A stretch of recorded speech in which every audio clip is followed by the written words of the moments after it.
the Rambler Network.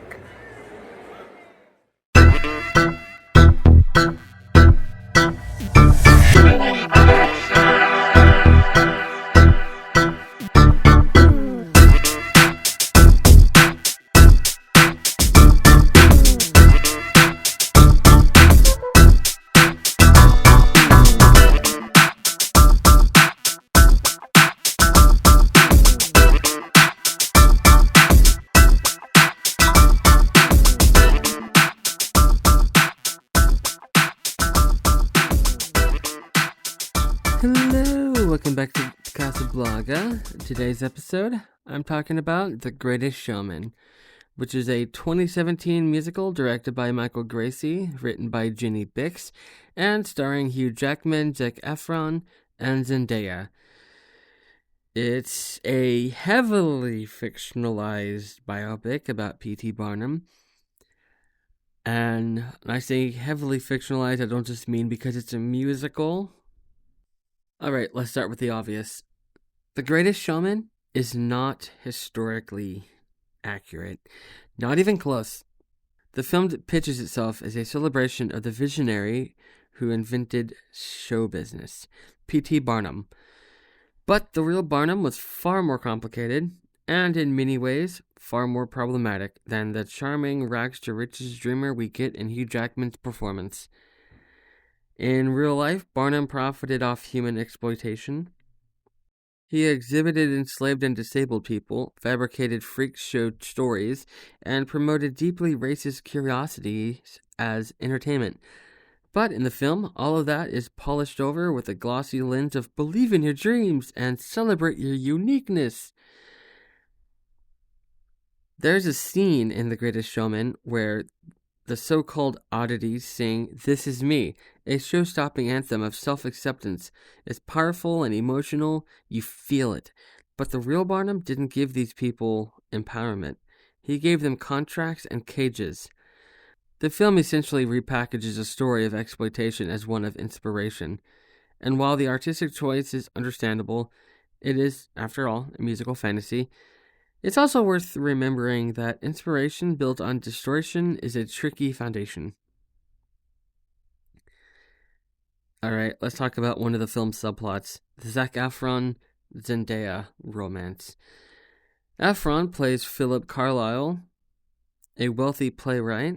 Zendaya is Anne Wheeler, a trapeze artist of color. The romance is forbidden, taboo, and predictably forbidden by society. Also, it should be noted, these are fictional characters.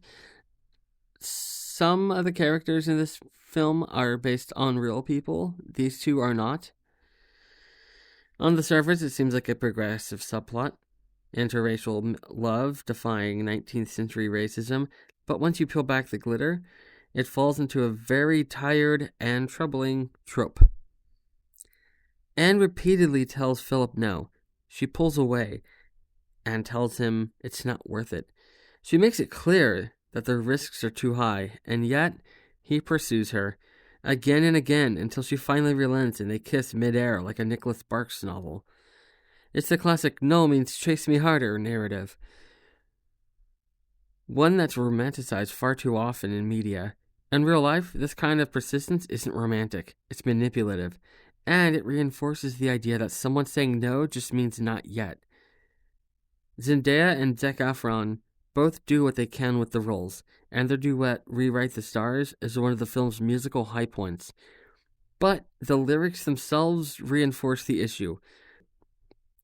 She's literally telling him to back off. Now, despite everything I've said, The Greatest Showman has hits. Seriously, the music is undeniably catchy. Even if you hated the movie, chances are you found yourself humming The Greatest Show or belting out "This Is Me" at some point. The soundtrack went platinum. It topped charts. It inspired a whole covers album featuring artists like Pink, Panic at the Disco, and Kelly Clarkson. Never Enough, sung by the character Jenny Lind, who was a real person, became a vocal showpiece for talent show contestants everywhere. Funny enough, Rebecca Ferguson, who played Lind, didn't even do the singing. That was Lauren Alfred, who also got her own moment in the spotlight after the film's release. This Is Me became the film's anthem. It won a Golden Globe, earned an Oscar nomination, and took on a life of its own as a rallying cry for self-love and acceptance. It's been covered in dozens of languages, reinterpreted by choirs, dance teams, drag performers, and even church groups. That song transcended the film in a way that's honestly impressive. Even Rewrite the Stars, problematic subplot aside, has a melodic hook that's hard to shake. And the opening number, The Greatest Show, hits with enough energy to make you want to run through a brick wall. Alright, so The Greatest Showman is a film that shines brightest when it isn't trying to be true. It thrives as a fantasy, a music video masquerading as a movie. But when it tries to rewrite P.T. Barnum as a hero of inclusion or sells toxic romance as a fairy tale, it stumbles. And yet the songs stick with you. The performances are electric, the choreography is mesmerizing, and for many, it's become a comfort film. A reminder to dream bigger, live louder, and sing at the top of your lungs, even if history winces a little in the background. It's okay to love this movie for what it is, just make sure you also understand what it isn't. And cut.